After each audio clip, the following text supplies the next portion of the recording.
Legend has it that in Roman times, when victorious generals came back to Rome, they would hire a servant to stay in a car behind them or walk behind them and say repeatedly, Memento Mori, as the crowds chanted their names and whooped them and celebrated their homecoming.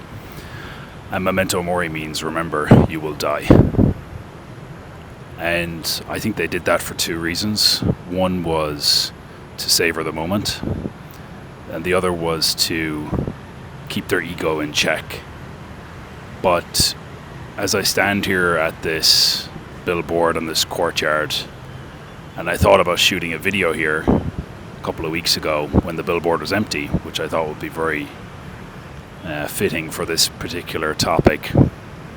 And I waited, and the billboard was filled with some property company's brand. So the moment was gone, and the thought came to me that life will fill in the blanks for you if you don't do it yourself. Okay, it'll fill out that billboard if you don't put the billboard up that you want for your life. And I think we're trained, actually, conditioned from a young age to sacrifice today for tomorrow, constantly. But as Osho says, tomorrow never comes. It is always today. And men everywhere are waiting for something. What are you waiting for? What are any of us waiting for? A lot of it goes back to seeking permission. The conditioning we're raised with from the minute we're born, basically. It's about reward and punishment and seeking permission. And I think that follows us throughout life. And we need to collapse tomorrow into today to make good choices for the life that we want to live. And I think that people are afraid, men are afraid of making these decisions, honestly, because there is a cost. The price of freedom is fucking everything sometimes. You know, people you love or loved may not love the new you. You may have to leave an old life, an old country, an old job behind. And no true transformation really happens until there's no hope of the old life returning. And that's fucking scary, you know? But the thing is, the crucial thing to remember is there's a fucking cost either way. There's a cost if you stay, and there's a cost if you go.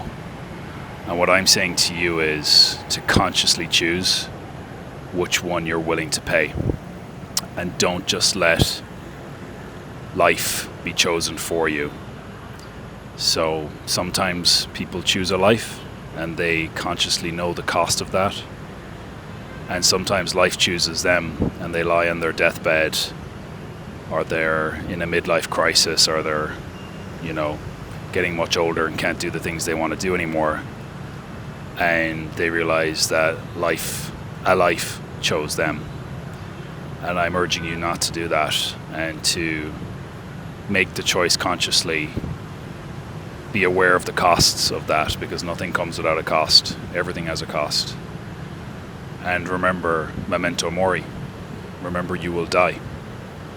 I think that is not a morbid thought. It's actually a beautiful one that allows you to savor today and to make conscious choices, but also not let the ego run amok, or make those choices from an ego state of mind, which only knows escalation. It doesn't know satisfaction. So that's my message for you today. Choose consciously, Memento Mori, and remember, sometimes we choose life, and sometimes that life chooses us. And it's up to you to do with that what you will. And I hope you make good decisions with that, or at least consider it deeply as you go into the next phase of your life, and appreciate it as a conscious path, not an unconscious one driven by conditioning or whatever else it might be. All right, peace, and I hope you found this useful.